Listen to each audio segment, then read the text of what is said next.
ഈശോമിശിഹായ്ക്ക് സ്തുതി. എല്ലാവർക്കും നമസ്കാരം. Good morning. എല്ലാവർക്കും നല്ലൊരു അനുഗ്രഹിക്കപ്പെട്ട ദിവസം നേരുന്നു. ഞാൻ ബിനോയ് പല. ഇപ്രാവശ്യം ടൂറിസ്റ്റെ പറ്റി പറയാം. ടൂറിസത്തിന് ആനന്ദ സാധ്യതകളുള്ളൊരു സ്ഥലമാണ് കേരളം. ധാരാളം തൊഴിലവസരങ്ങൾ സൃഷ്ടിക്കാൻ കഴിയും. ലോകം മുഴുവൻ ചുറ്റിയ സന്തോഷ് ജോർജ് കുളങ്ങര ഇതേപ്പറ്റി ധാരാളം കാര്യങ്ങൾ പറഞ്ഞിട്ടുണ്ട്.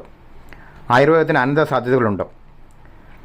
മനോഹരമായ വൈവിധ്യമാർന്ന പ്രകൃതി, മലകൾ, കുന്നുകൾ, നദികൾ, തടാകങ്ങൾ, വിശാലമായ കടൽത്തീരം, സാക്ഷര കേരളം, വൈവിധ്യമാർന്ന ഭക്ഷണരീതികൾ, കലാരൂപങ്ങൾ,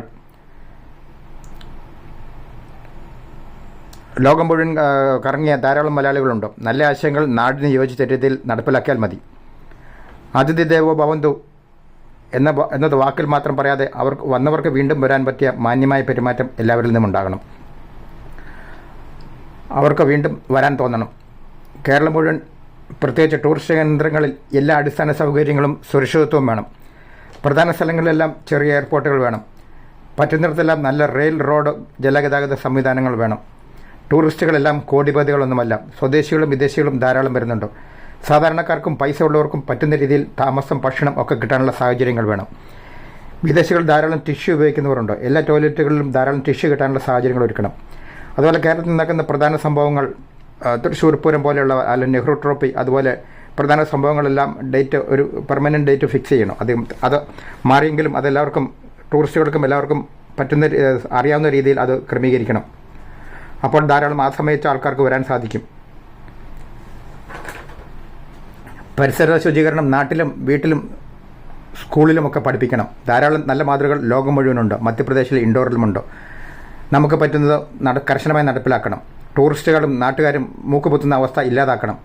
വിദേശ രാജ്യങ്ങളിലെ പോലെ മാലിന്യം പുറത്ത് എറിഞ്ഞാൽ കനത്ത ശിക്ഷ നടപ്പിലാക്കണം. 44 നദികളുള്ള കേരളം.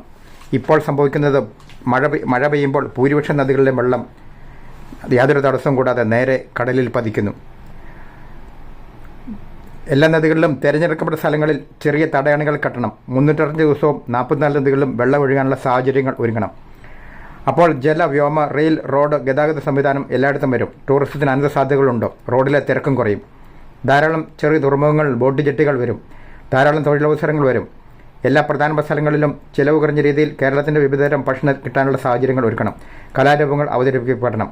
ആയുർവേദവും എല്ലാം, മെയിൻ കാര്യങ്ങളെല്ലാം അവതരിപ്പിക്കപ്പെടണം. എല്ലാവർക്കും അത് താല്പര്യമുള്ളവർക്ക് അത് ആസ്വദിക്കാനുള്ള സാഹചര്യങ്ങൾ ഒരുങ്ങണം. വികസിത രാജ്യങ്ങളിലും മറ്റു രാജ്യങ്ങളിലുമുള്ള പോലെ സ്വകാര്യ മേഖലയിൽ നിയന്ത്രണങ്ങളോടെ മദ്യം നിർമ്മിക്കാൻ അനുമതി കൊടുക്കണം.